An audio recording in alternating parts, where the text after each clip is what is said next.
This is the South African Parliament getting into a right punch-up.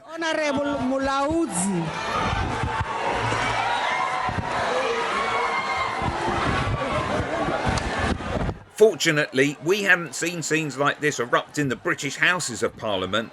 Instead, we get the rather lame spectacle of an MP taking the royal mace, which represents the royal authority. Without it, Parliament can't meet or pass laws. Order. No. Or this moment, during the time that Johnson unlawfully prorogued Parliament, it led to the Speaker John Bercow being hemmed into his seat as a protest. Passed by both houses, and to also declare the prorogation of Parliament. Desire the presence of this honourable House.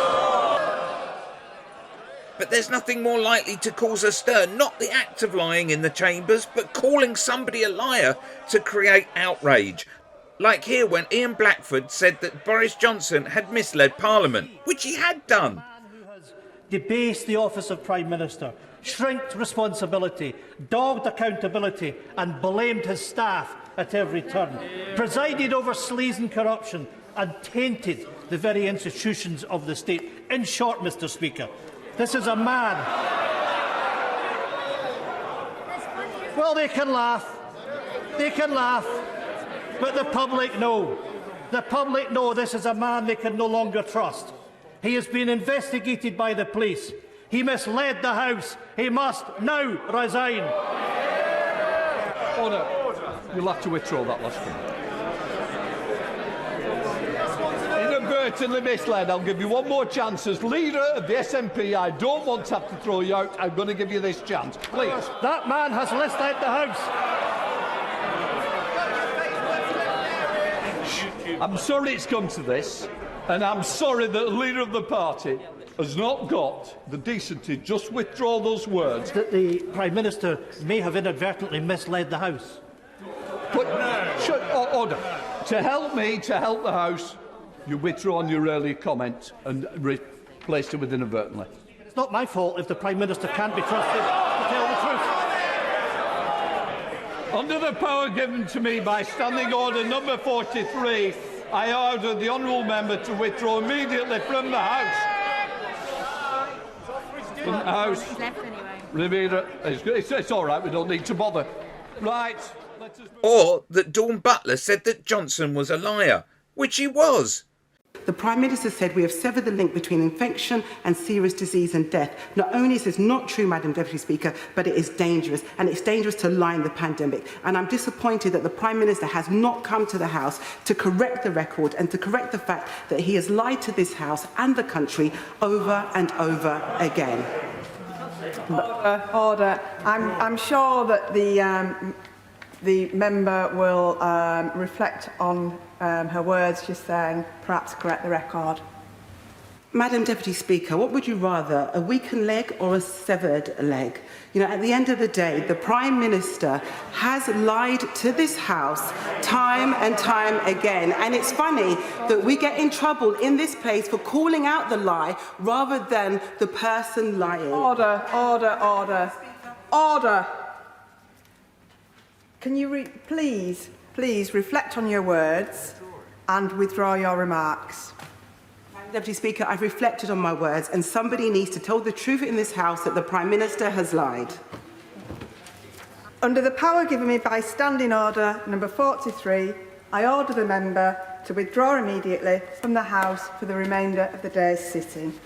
Of course, Dennis Skinner calling Cameron Dodgy Dave was also seen as a heinous crime, and he was asked to leave. Does the Prime Minister recall that at the time after he became Prime Minister under the coalition, and at the time when he was dividing the nation between strivers and scroungers, I asked him a very important question about the windfall he received when he wrote off the mortgage of the premises in Notting Hill, and I said to him he didn't write off the mortgage of the one the taxpayers were helping to pay for at Oxford. I didn't receive a proper answer then. maybe Dodgy Dave will answer it now. And by the way,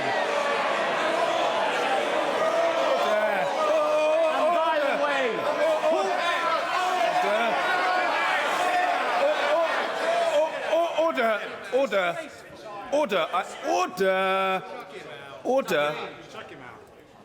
I must ask the honourable gentleman, order.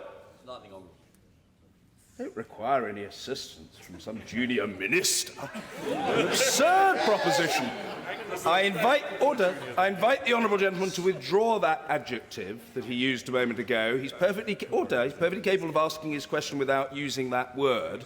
It is up to him, but if he doesn't wish to withdraw it, I can't reasonably ask the Prime Minister to answer the question. All he has to do is withdraw that word and think of another. Sorry?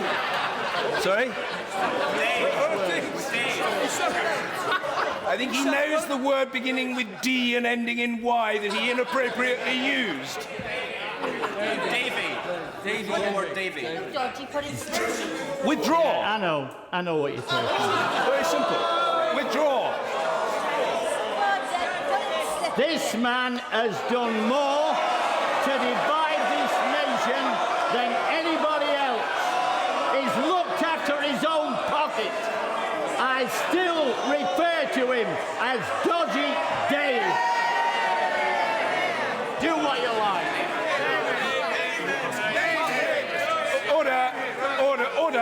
Order. I'm sorry. I must ask the honourable gentleman to withdraw the word. Very well.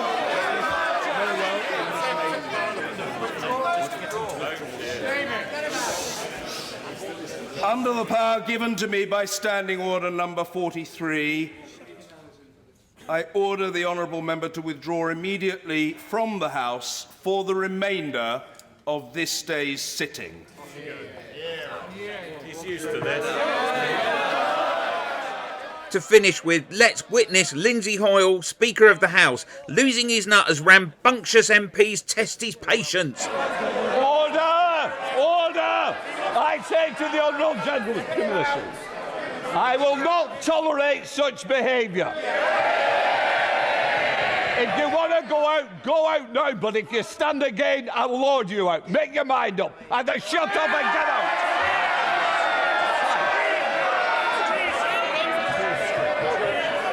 I warn the honourable member that if there's protesting carrying out to shut up a minute. Does somebody want two at once?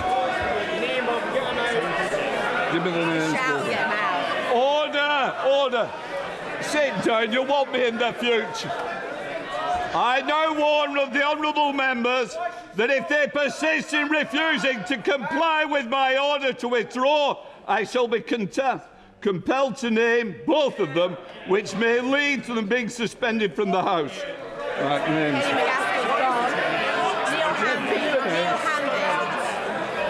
To ensure that the honourable member complies.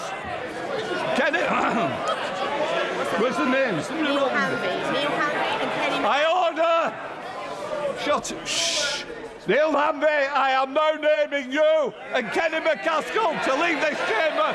Sergeant, deal with them. Just sit down. Out! No, Sergeant at Arms, escort them out. Click here for Jacob Rees-Mogg's Fireside Chat.